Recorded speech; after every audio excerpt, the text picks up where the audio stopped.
Bom dia, meu nome é Rafael. Vou falar um pouco sobre meu resumo expandido, defendido na matéria da professora Ingrid, de interface jurídica das relações internacionais, sobre direito internacional, certo?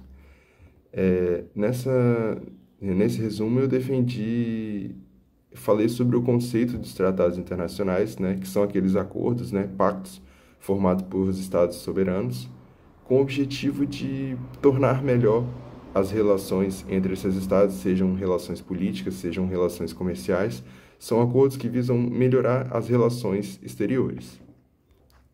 Um exemplo de acordo internacional que o Brasil faça parte, por exemplo, é o BRICS, né, formado pelo Brasil, Rússia, Índia, China e África do Sul. E lá não é diferente. Eles versam sobre as mesmas coisas, né? Melhorar as relações, como por exemplo, versam sobre o combate às mudanças climáticas, né? O que cada país pode fazer para ajudar para reduzir a emissão de gases poluentes na atmosfera, o que cada país pode fazer para melhorar seus níveis de emissão. Então, assim, são pactos formados para melhorar as relações entre esses países, de modo que todos os países sejam beneficiados nesse acordo. Outro tema defendido por mim, né, trabalhado por mim no resumo expandido, foi o fundamento do direito internacional público, né? Sabemos que as relações internacionais de cada estado são realizadas através da representação dos chefes de estado, né? E então será o direito internacional público que irá regular essas relações, que irá tutelar essas relações, no sentido de que, caso exista algum conflito, caso exista algum desentendimento, ou exista alguma situação em que necessite de algum apoio jurídico, será com o auxílio do direito internacional público que essa situação será solucionada. Disso, podemos concluir que o direito internacional público é extremamente importante nas relações internacionais, visto que ele é o instrumento que vai auxiliar, né, nessas relações, vai ajudar a encontrar a melhor saída, a melhor forma de solucionar cada questão pertinente. Olá, meu nome é Arthur e continuando em relação à parte que o Rafael falou, é importante a gente compreender a importância da descentralização da sociedade internacional para o estudo do direito internacional, pois, diferente das comunidades nacionais que são civilizadas, que são organizadas em estados-nações, no qual o Estado figura como autoridade e é responsável pela garantia da lei e da ordem, e na aplicação jurídica, o regime do direito internacional ele não existe uma certa hierarquização. Bem, não existe normas que são hierárquicas nem em relação às normas dentro do Estado quanto fora, e também não existe hierarquia entre esses Estados-nações. Eles são estados que são formalmente iguais, juridicamente iguais, e que, ao assumir os tratados, eles devem possuir as mesmas responsabilidades. No curso de Direito Internacional do José Rezec, ele aborda diferentes teorias que existem em relação à forma que o direito internacional e o direito interno se vinculam, e ele traz também as três principais correntes desse embate. Primeiramente, o autor traz os dualistas, como o Carl Heinrich Trippel e o Dionísio Anzitoli, que argumentam que o direito internacional e o direito interno eles são sistemas que são completamente independentes, e a validade de uma norma interna não depende da conformidade com o direito internacional. Daí também ele traz que são os monistas, que são divididos entre duas correntes, que são os monistas internacionalistas, que é representado pelo grande autor de direito, Hans Kelsen, que acredita que um dia, em um futuro, haveria uma única ordem jurídica global e o Hans Kelsen ele faz a crítica de um Estado, a crítica da impossibilidade de um Estado-nação viver sem estar vinculado a um sistema jurídico internacional. Já os monistas nacionalistas, eles valorizam a soberania de cada Estado e focam na descentralização da sociedade internacional e que cada Estado ele deveria preservar as suas características fundamentais, dos seus direitos, as diferenciações dos seus direitos, e que seria assim um direito internacional menos uniforme, não seria nem tanto o que a gente tem hoje, mas também não seria esse monismo internacionalista que o Hans Kelsen idealizou. Bom dia, novamente. Vou falar sobre o relatório de direito internacional privado, a começar pelo objeto, né? Existem, no momento, atualmente, várias concepções de qual seria o objeto do direito internacional privado. No entanto, a mais ampla, né, a mais abrangente é a concepção francesa, que acredita que existem 4 disciplinas distintas que explicam qual seria o objeto do direito internacional privado.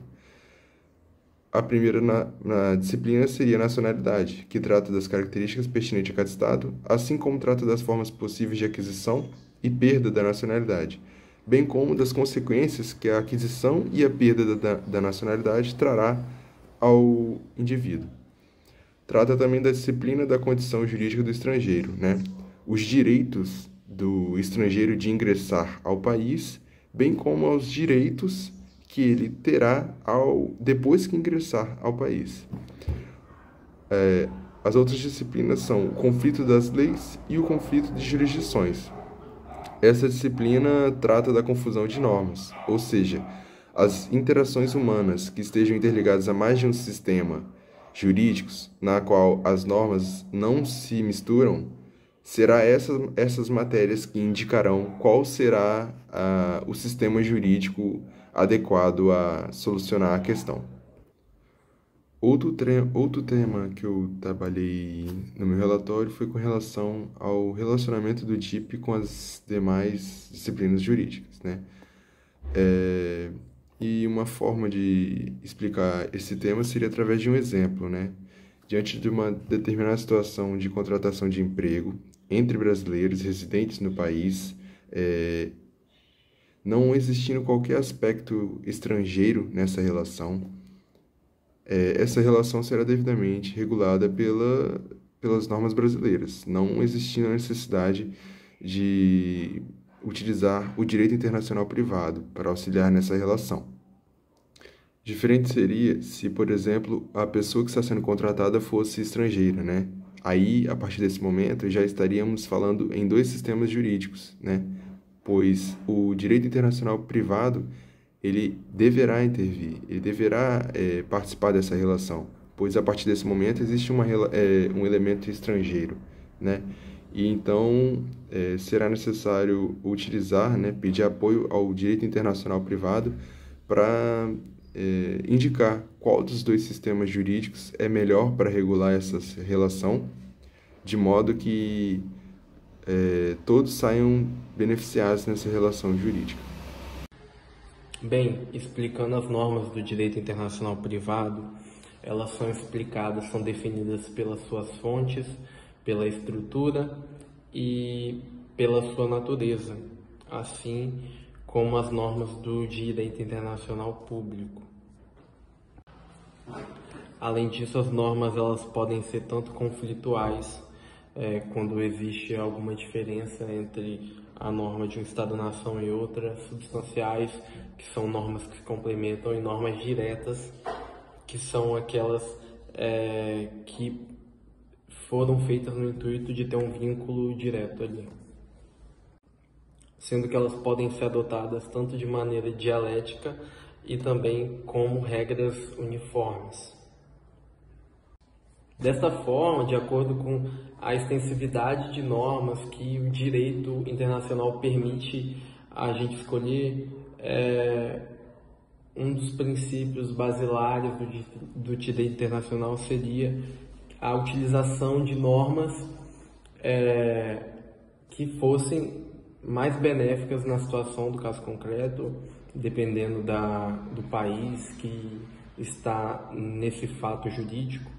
E a gente poderia dar um exemplo também, um exemplo análogo, que seria os métodos alternativos de soluções de conflito, principalmente a arbitragem, que as partes elas podem convencionar e decidir uma norma que fosse mais benéfica para o caso em geral, não necessitando recorrer à norma de um determinado país obrigatoriamente. Desta forma, criou-se também não normas que seriam aplicadas no caso concreto, mas normas que tutelariam e regulamentariam quais normas seriam utilizadas a depender de cada caso, dependendo também, e claro, observando a materialidade, a situação do país e esses aspectos individuais de cada região. Bom, o direito internacional privado é um ramo do direito que se trata das relações jurídicas entre pessoas ou entidades que envolvam elementos e conexões com um ou mais países. Enquanto o direito internacional público, ele se trata das relações entre estados e organizações internacionais. O direito internacional privado concentra-se nas questões que surgem entre indivíduos, empresas ou entidades privadas, quando há elementos estrangeiros envolvidos entre eles. Bom, portanto, lá no século V, com a invasão do Império Romano pelos bárbaros, ocorreu mistura de povos, onde gerou diversos casamentos e misturas de povos. Com isso, foi surgindo diversos usos, costumes que levaram os seres humanos para lugares de contradições diferentes. Com isso, foi se ocasionando rupturas, tradições e hábitos ancestrais.